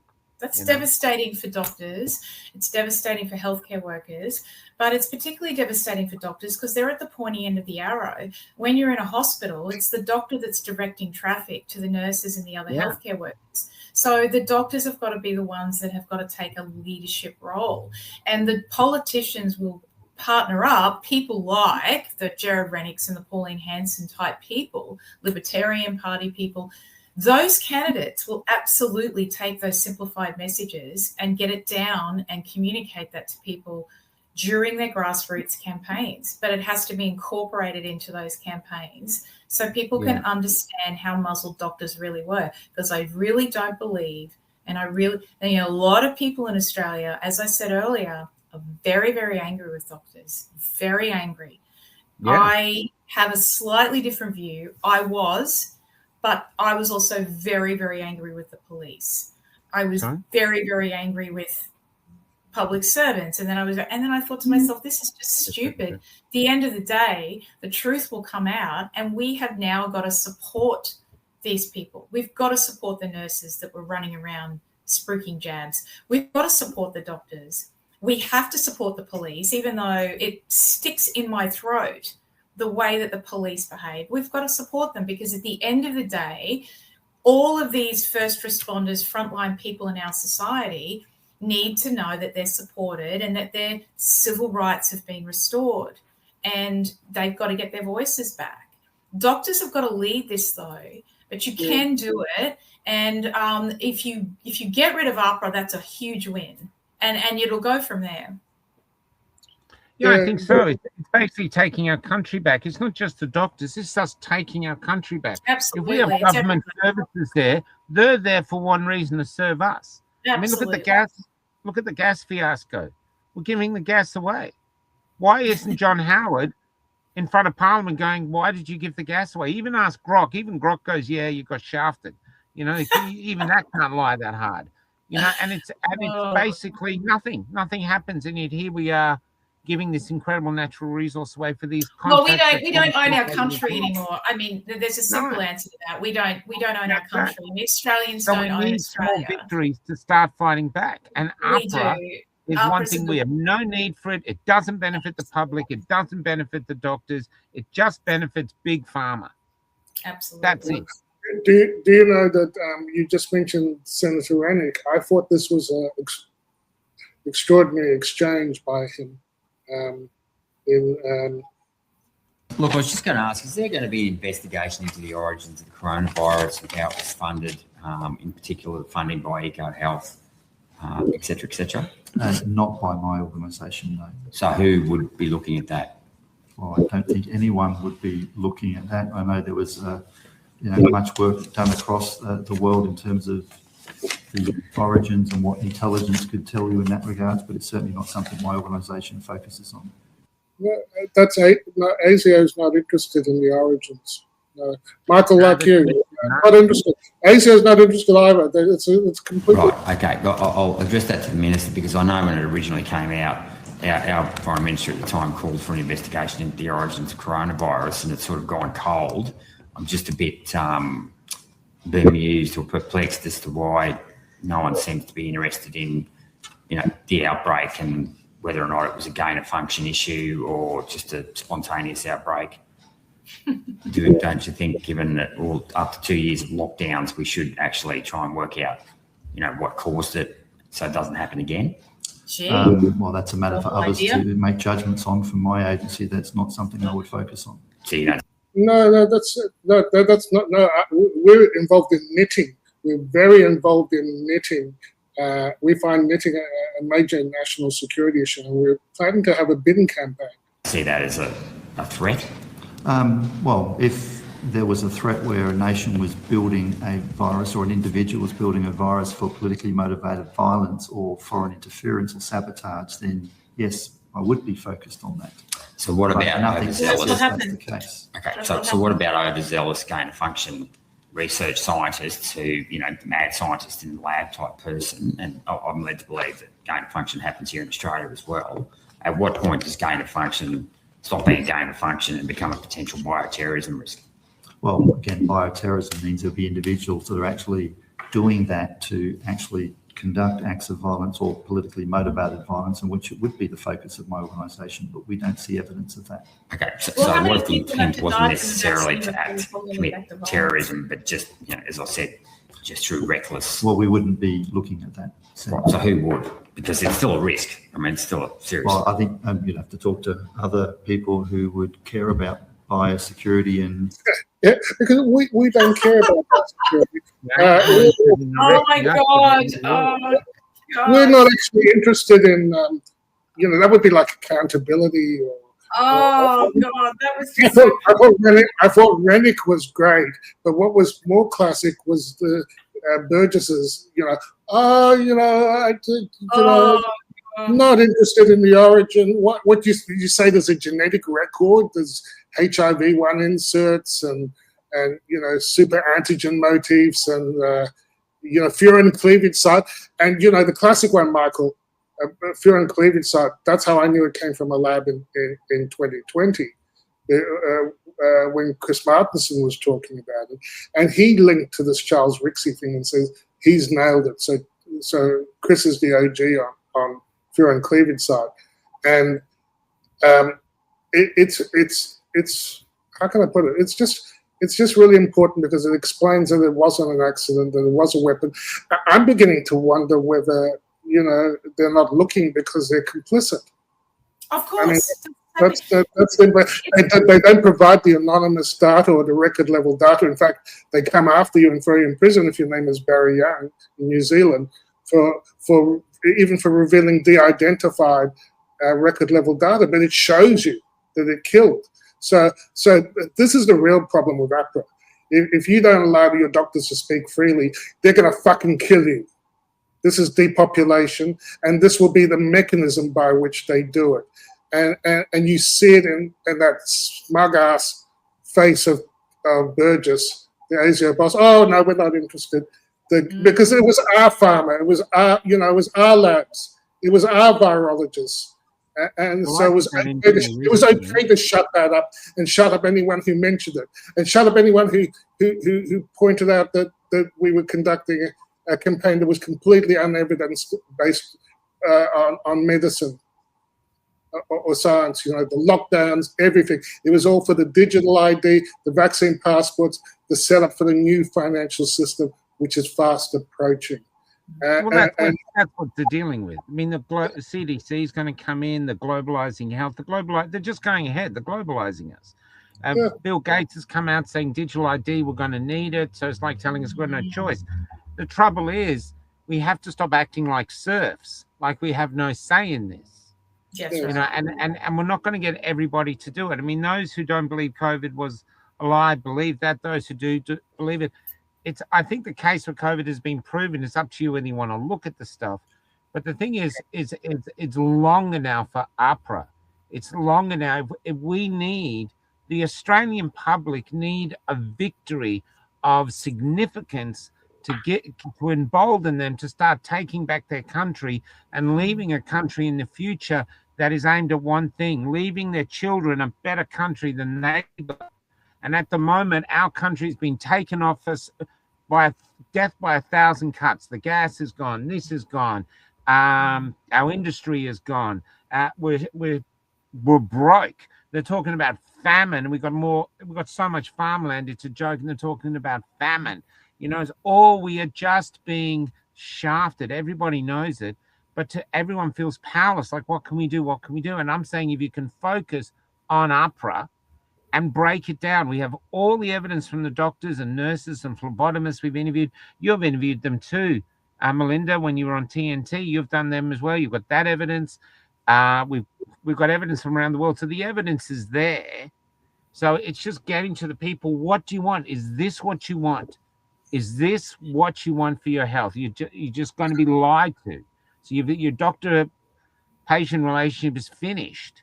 You know, to me, this is where I think it could be sold. And then it's just figuring out, well, how do we do it? How do we involve it? And I think that's for future discussions. But for now, it's just pointing out, how do you as the public benefit from AHPRA? How do you benefit? No benefits. You know, and no, if they're saying if they're funded by the fees from doctors, so doctors out there, you're basically giving all your registration fee to AHPRA so they can oppress you. What's the difference between Oosterhuis and me in a school on a Monday, and him coming up because he's big and I'm small and going, give me your lunch money, and I give him the lunch money? What's the difference? What's the difference between Australian paying taxes to people that have stripped our country away and stolen our country? So at the end of the day, it's exactly the same thing, but on a micro scale. And while you're at it, after you do AHPRA, you can just do the TGA next. There you go. Well, but you go for one once and say, this is what we want. And hold them accountable. We have an organization above us. It is there to benefit us, or benefit us, and needs to be seen to benefit us. Otherwise, why is it there? Yeah. Why is it there? Michael, according to the law, health practitioner regulation, so-called national law, implemented in each state slightly differently. It was about public protection. And we're asking a simple question: how is it gagging scientists and health professionals serving the public health, especially when it's clear that there's been crime, corruption, massive overreach that extends beyond the objects and principles of the Act? So they should be enraged. We should be enraged at the failure of our institutions to stand up for human rights, for bodily autonomy, for informed consent, which haven't been struck from the books. They just sort of pretended it didn't exist for a couple of years. But we need to bring all those things back, or we're just serfs ready to be exterminated. Your choice. Do nothing. Sorry, go ahead. I'm just saying, if you do nothing, doing nothing is a choice too. You know, to become a last 6 years, Paul, and yourself, Melinda, as you are basically, if there's a plane crash, you're the one who's going to see why the plane crashed. The air traffic crash investigator. And AMPS has done it, Hoodie's done it, Lada's done it, White Rabbit's done it, loads of people have done it. We've all done it. Maybe now it's time to start reposting it, getting it together, more concise, to go, there is our case. We don't see how in these last 6 years, Australian public has benefited from AHPRA.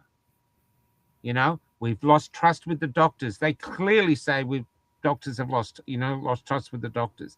Our hospitals are understaffed because people won't go vaccinated to go back and working them. So our medical system is struggling from what it used to be. And the good people in there, I know they saved my life. So the good people in there, it's not the people working there.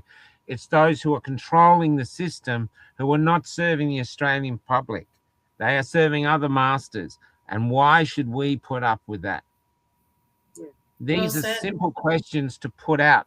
Don't tell the people the facts, because facts bounce off their heads like squash balls. Give them questions that they can take away and sit in them when they watch stuff and go, yeah, how do they benefit from that? And then coming up and get a grassroots movement coming up and going, we want AHPRA gone. We want them gone. They haven't been here for 100 years. They've only been here since 2010 or something. How have we benefited? And we've got all these gorgeous doctors like yourself, Paul, yourself, Dr. Pay, Dr. William Bay. I did a shift with William Bay where he went, he was doing door-to-door and nursing homes and stuff, and I was allowed to go with him. I did 2 shifts, and then I had a heart attack, William. But when I did the 2 shifts with him, he was wonderful. His bedside manner was amazing. He answered, he treated everyone with the utmost respect. Everyone. And I don't think he was doing it for me. I wasn't filming him. He was just doing it. This was just him. He is a wonderful doctor. And I tell you, if we got the Jeep, all these doctors have been suspended. If you put them all together in a clinic, there would be mile-long. Absolutely. They'd be the most popular doctors in Australia. This is what the people want. The people want doctors with integrity. Not just the smart. They want doctors with integrity. That's the question. Do they, or do they want, those that are ideologically pure and will accept whatever the government tells them is the narrative at the time. And I think too many people are just content with doctors that are and they may not even be aware that the profession has effectively been scrubbed by AHPRA and the joint action of their lawyers, the health professionals authority, I think it is a health council's authority. Anyway, the lawyers, all these groups, who are they serving? They're in their crusades for ideological purity, you know, and it's very dangerous now because they can spring the same bullshit again because no one has been held to account. That's right, Paul. We're sitting up, and people want a doctor shop. If you want a doctor who's completely woke, find one. That's how it should be. You know, if you want one who believes men can give birth, go find yourself. If you want one that's more down to earth, go find them. You know what I mean? But it allows the public the freedom to find the doctors, because people will know who's a good doctor because the word will spread. People are not stupid. They will go see William Bay. Oh, he's great. Yeah, no, he's my doctor. They'll spread it. People love their doctors because they want to trust their doctors because they believe their doctor has their back. And if you want to get trust back in the medical system, we need that trust back, which means the doctors have to be autonomous. That's it. AHPRA off the back. Yeah, okay, if they start killing a few people, maybe then have some sort of body that comes in and goes, you know, you've killed a few people. But we're not seeing that.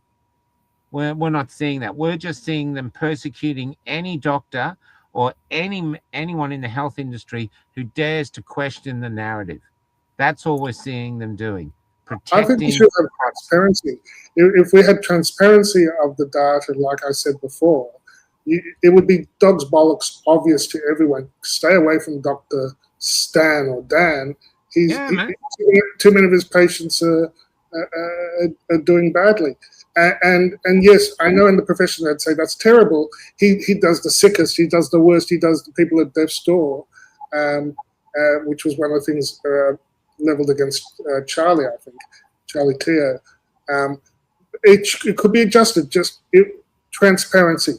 Transparency would, and of course there could be a threshold where something else, but our current legal system, the current health practitioner law, the way the health commission works, Health Complaints Commission, it's the way it interacts with the boards and AHPRA, it's basically become a medical Stasi, you know, a dob in a health practitioner who doesn't have the ideological purity that the government demands at the time. Do you want a doctor like that, or do you want to? And by crushing AHPRA, this all has to go. That's like one of the most deadly fruits on the tree. But what I'm pointing to is there's a whole tree that needs to be uprooted and replaced with something which is open and transparent, which will really meet the public interest. Not the public interest. Yeah, this is why I think the law is acting in a criminal fashion, because its object is to protect the public health, and it is doing the opposite. It is doing harm, and it's attacking safety advocates now. Because I'm not so much anti-vax, I'm pro-safety, and I've always been pro-safety, and the idea that I would be attacked for being pro-safety is fucking insane. But that's the world we're in. And AHPRA, and like I say, the Health Complaints Commission and the way the law is set up, there's no one to hold to account. So the public has to get politicians, and I just flag this for when the revolution comes, because society is going to break down with the energy shortage and the financial collapse, which I think is coming over the next year, and the famine and whatever else. While in the process of tearing things up, let's throw AHPRA out first and think about replacing that framework, that whole framework, one that allows autonomy brings back individual rights, because it goes beyond COVID, it goes beyond doctors, it goes beyond vaccines. We've had our very freedom to leave our house, you know, to get more than 5 kilometers from your home, because somehow COVID knew that 5.1 kilometers was deadly. You know, all of the we would have been subject to so much egregious bullshit and harmful bullshit, and that's the thing that they don't talk about, and that's, we just keep repeating it because people are going to be fed up with this. I know it's been a long haul where we haven't seen accountability. We're excited by David Moranis because we see one miscreant facing we're still arrest. spectators. We're just watching. What I'm saying now, it's the time to actually go on the attack. Oh yeah, I want our own indictments. I just want to call out to anyone in the health industry who's watching. Our email is cafelocked@gmail.com. You can send in how you were treated by AHPRA or things like that if you want. If you want to write to us, you put down as anonymous if you want, or if you want to come on the show, maybe we could do some small shows, 10, 15-minute shows of how you were treated. I mean, I've interviewed nurses, midwives, and especially one in Tasmania, who had anaphylactic reaction to vaccine ingredients, and her doctor said you have to go in a hospital and sit there with an anaesthetist in case you die, and then they'll try to bring you back. But you've got to take it back. I actually heard that story too. I've heard that story from across Australia. That's not a doctor. That's a coward trying to keep onto his job. That is not a doctor. You know, basic anaphylactic, no, you don't take it. You know, even the fact that they, I want to get back from COVID because I've heard COVID so much, but to me now, it's basically we as the public have the right to stand up. Imagine if you bought a TV and it didn't work. You take it back. You wouldn't just sit there in the lounge room going, yeah, well, you know, it did promise, but, you know, it just sits there. It didn't work. No, you take it back. You know, something wrong with your car, it's under warranty, you take it back. Well, AHPRA, you know, come on the show. Tell us what you're doing. Prove us wrong. Come on, show actually you don't know what we're doing. But from the evidence we've collated and seen over the last few years, they are not fit for purpose. In fact, I don't even know what their purpose is, except to protect Big Pharma's products and to silence any doctors who are risking their career, which is incredibly courageous to do. And that's what you did, Paul, to actually stand up and go, no, this is wrong. I'm a doctor and I'm not going to participate in killing my own people. I don't think what we have now are doctors as I remember. The profession that I knew has died. I would like to bring it back to life, but it won't come back to life without true informed consent, without bodily autonomy, without respect for human rights, without respect for the truth, without ending censorship, all of which were the Lighthouse Declaration principles, which is what I told the Medical Council in 2021 during my suspension hearing. You know, I pointed out things that people understand now as commonplace. We didn't know the long-term data. We didn't know what it would do in terms of cancer. We didn't know what it would do in terms of the genome and heredity, that it was a synthetic gene therapy, and cell therapy, not a vaccine as they were calling it, that it could have negative efficacy, that we were seeing it. It was all in my post. Nothing I said was a lie or was wrong. It was the stuff about the PCR test, the stuff about the masks. It was all true speech, but they didn't want to look at the evidence. They still don't. They only had one test. Are you going to submit? Are you going to take the injection? And are you going to shut up? That's all they care about. And if you're okay with a profession that is gutless and will not speak, then you're in danger. That's my message, and has been for years. You're in danger. You're in serious danger, and getting rid of AHPRA is just a good start. I think so, and I think it's doable. It wasn't doable a few years ago because the public was this, but now there's so many people awake, there's so many injuries. I think it's doable. Anyway, we've kept Melinda for almost 2 hours. And I know she'd had a drink before she got on, so I'm really sorry. I was only one.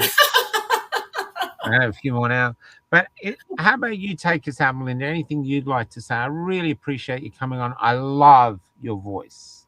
I really do. Thank you so much. I really appreciate you having me, particularly given that, I have a non-medical background, but I guess this is beyond COVID now. This is beyond, we are just talking about the whole industry and how it moves forward strategically. Yeah. And a number of things have to happen. Obviously, AHPRA's got to be a really good, quick win. I think it's low-hanging fruit. I think, if we got into the grassroots campaigns of some really good candidates in regional areas, I think that you'll find there'll be a political push to do it. And I think it's possible. So, I mean, it's been, whilst it's difficult to talk about this stuff, it's been a really positive discussion, because this is about restoring civil rights to everybody. But let's get started with at least giving our doctors back their freedom of speech and civil rights. Let's get it done. And then when we get these quick wins on the low-hanging fruit, people will realize that, they'll realize what's at stake, and we will continue then to have these wins as we move through. Yeah. I think it all starts with one question to the medical profession. Do you become what you became? Why did you become a doctor? Why did you become a nurse? Why did you become a surgeon? Why did you become a phlebotomist? I know that you may say money's a part of it, but what was the real reason you became it? And was the real reason just to be a silent slave while you watched all your ethics go out the window? Okay, we're going to go out with Who Do You Serve? This is written for police, but it kind of fits, and it's a bit funky. Thanks for coming on, Melinda. Thanks, Paul. Wonderful to spend time with you guys. Thank you so much. Thank you. Yeah, Thank you. It was great. Yeah, and we got the quiz show tomorrow at 8 o'clock. Different sort of setup this time, so if you want to laugh, join that. Otherwise, this is Who Do You Serve? See you guys.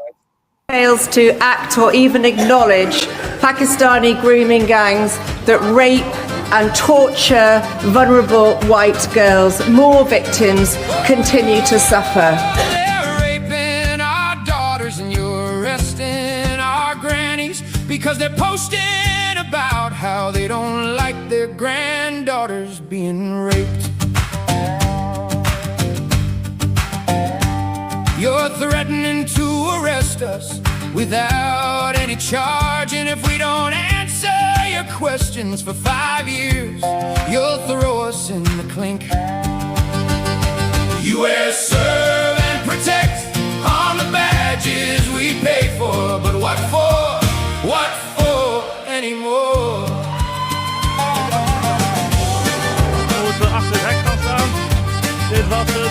I was there when you first brought out your new guns, dressed like stormtroopers. You shot Matt Lawson for fun. You pushed over our old ladies, then sprayed them on the ground, then arrested a pregnant woman before filming yourselves removing her from her house. You wear serve and protect on the badges we pay for, but what for? What for? What for do you wear it anymore?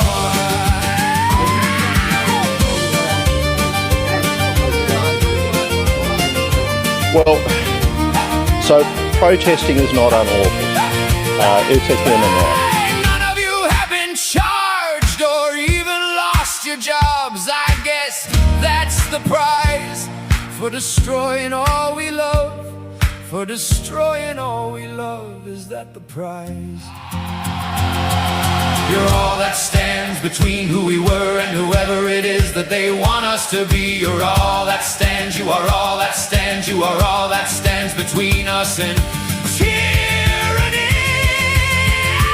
You wear serve and protect on the badges we pay for, but what for? What for? What for do you wear it anymore?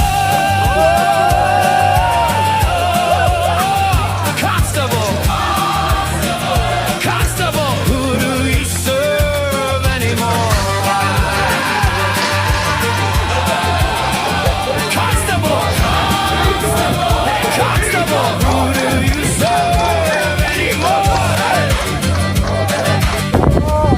betrayed the Irish people. We betrayed the sacred land that our forefathers fought. And you can smile, go home with your fucking money. Boiling in shame by that fucking should be ashamed of yourself. Well, so protest is not unlawful. It's a human right.